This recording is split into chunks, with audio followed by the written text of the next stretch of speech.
안녕하세요. 저는 드루스 브리처입니다. 택시 기사를 하면서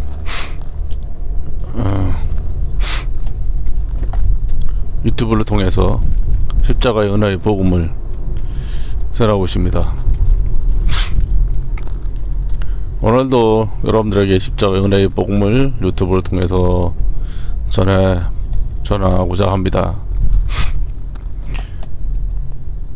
하나님께서는 지금으로부터 2000년 전 그분의 독생자 예수님을 이 세상에 보내셨습니다. 그분께서 처음 보내셨던 그 나라는 이스라엘입니다. 이스라엘은 하나님께서 택하신 첫 번째 민족입니다. 흔히들 선민이라고 합니다. 그들은 율법을 받았습니다. 모세로부터 율법을 받았고 홍해를 건넜고 요르단강을 마른 땅 위로 건너갔고 수많은 표적들과 기적들을 통해서 그들이 400년 동안 노예살이를 했었던 이집트에서 대탈출하는 광야의 여정길에 올랐었습니다.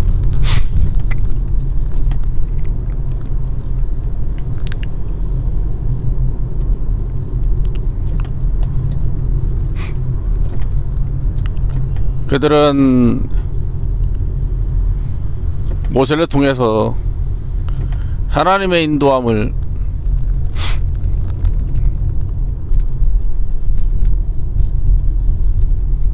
받았고, 또한 그들이 가게 될 그 가나안 땅에서 어떤 법으로 그곳에 살게 될지 하나님께로부터 그 법을 모세를 통해 받았습니다. 그것을 율법이라고 하지요. 음식에 관한 법, 기생제사에 관한 법, 의복에 관한 법,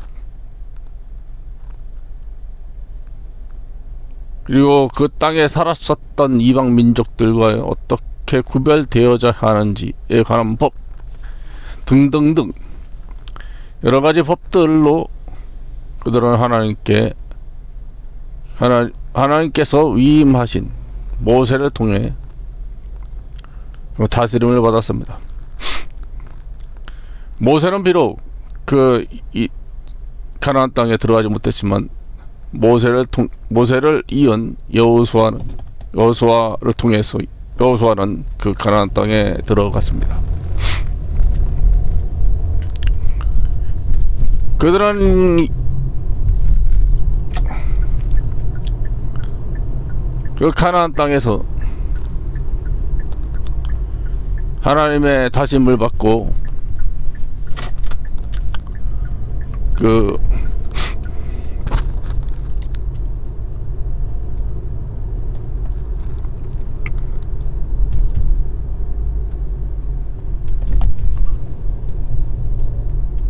살았었습니다. 그러나 그들은 얼마 되지 않아 율법을 잃어버렸고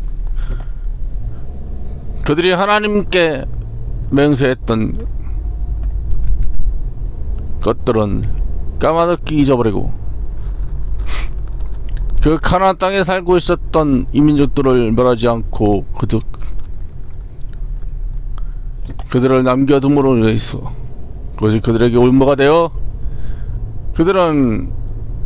그들의 세력이 점차 강성해지면서 이스라엘 민족에게 그들의 시인들을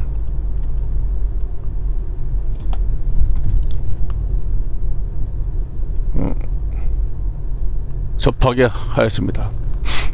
이스라엘 민족들은 눈에 보이지 않는 하나님을 떠나 그들의 눈에 보이는 우상들에게 그들의 영혼이 팔려갔습니다. 이스라엘 백성들은 많은 이스라엘 백성들이 남녀노소 불문하고 우상들에게 자신을 내어주었습니다. 그 결과 하나님의 진노를 받게 되었습니다. 하나님께서는 여러 선지자들을 그들에게 보냈습니다. 그들에게 회개할 것을 촉구했습니다. 회개할 것을 촉구했습니다. 그러나 그들은 회개를 하지 않았습니다.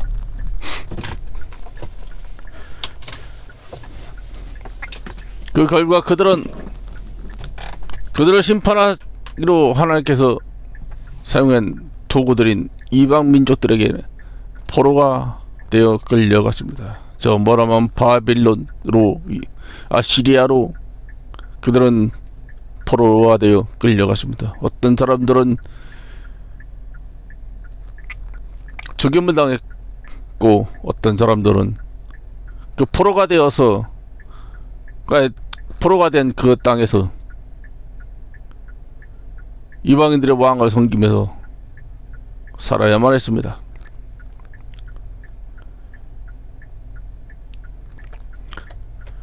그렇게 살아가는지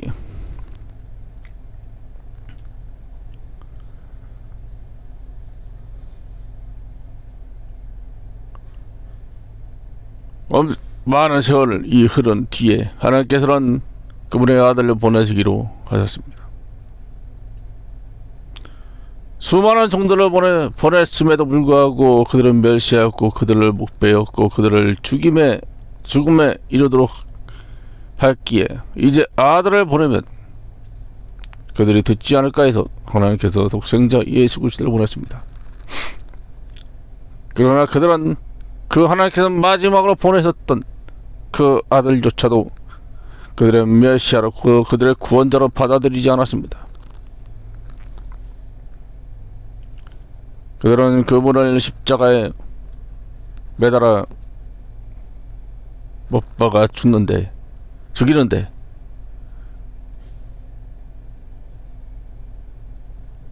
혈안이 되고, 그 당시 종교주의자들과 함께 수많은 이스라엘 백성들이 예수님을 십자가에 처형하라고 외치게 되었습니다. 그러나 예수님께서는 그들을 구원하시려고, 그들의 죄들을 제거하시려고, 그들의 죄들을 용서하시기 위해 그 목적을 하나로 위해 오셨기 때문에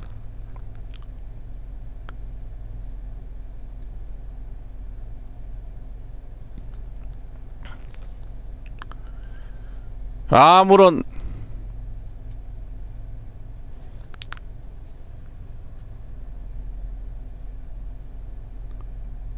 반항도 하지 않고 그저 도살장에 끌려가는 어린 양처럼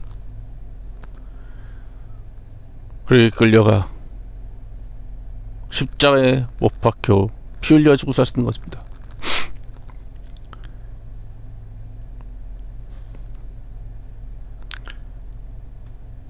온 이스라엘 민족이 사탄에 의해 눈이 가려지고 귀가 가려지고 했기 때문에 하나님께서는 그들을 구원하시기를 잠시 연기하시고, 멀리 떨어졌던 하나님의 백성이 아니었던, 하나님의 원수들이었던 우리 같은 이방인들에게로 하나님의 은혜를 주시기로 하셨습니다. 그렇게 해서 선택하신 사도 바울입니다. 사도 바울은 이방인들에게로 주 예수 그리스도의 십자가의 은혜의 복음을 전했습니다. 유대로부터 시작해서 사마리아와 그리고 유럽, 아시아까지, 멀리 스페인에까지 그는 복음을 전했습니다. 그리고 그는 왕 앞에서, 황제, 로마 제국 황제 앞에까지 되어서 그 황제에게도 또 황제의 가족들에게도 은혜의 복음을 전했습니다.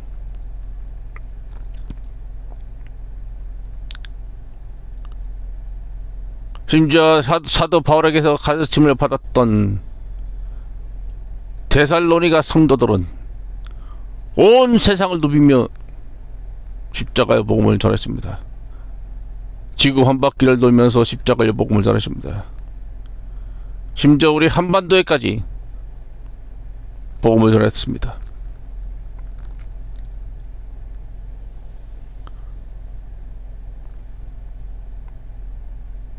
사만시대의 가야가 있었습니다. 가야시대의 사도 토마는 인도를 통해서 한반도에 넘어왔습니다. 이 한반도에도 복음을, 예수 그리스도의 십자가의 복음을 전했습니다. 그러나 이 한반도에 거주했던 토착 한민족이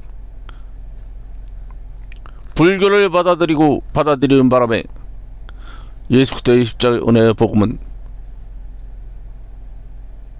중간에 멈추게 되었습니다. 예수 그리스도의 은혜의 복음은 잠시 멈췄지만 하나님께서는 한민족들을 구원하시기 위하여 19세기 말 선교사들을 보냈습니다.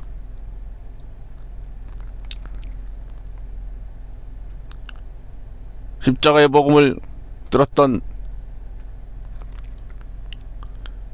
몇몇 소수의 사람들을 통해서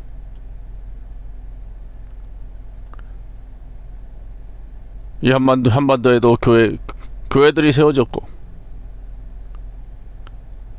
십자가의 복음은 박해를 통해서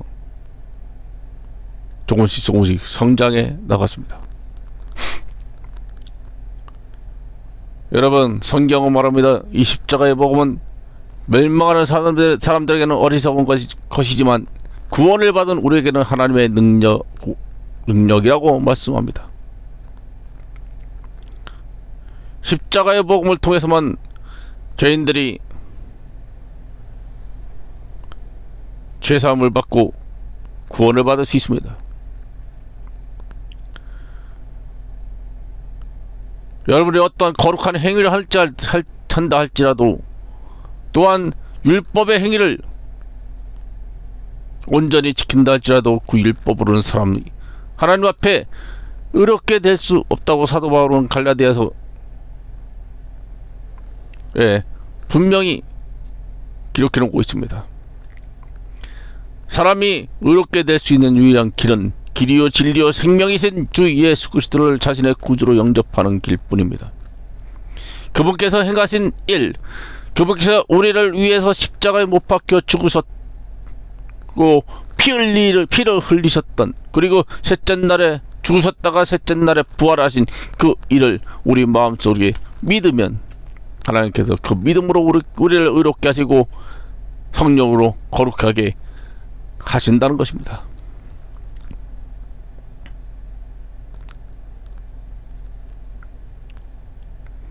그분께는 지금도 그 일을 하고 계십니다. 그 은혜의 때가 닫히기 전까지 그분께서는 그 일을 하실 것입니다.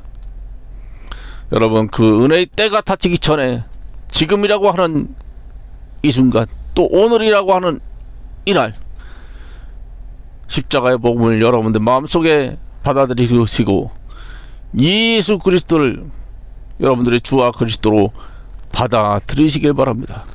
그래야만 여러분들의 혼은 구원을 받고 여러분의 허물과 죄로 죽어 있었던 여러분의 영은 거듭나게 되고,